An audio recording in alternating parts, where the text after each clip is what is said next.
Hello guys, nandito tayo ngayon sa garden natin guys, talungan natin.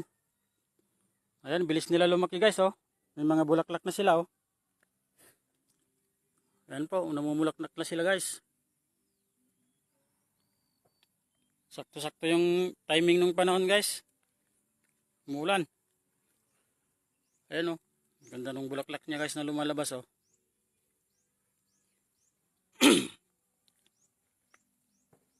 Tingnan nyo ito guys oh, daming bulaklak oh. 1, 2, 3, 4. Apat na agad yung bulaklak niya guys. Ayan. Ang ganda na itong talong natin guys oh. Bilis nilang lumaki. Ayan guys.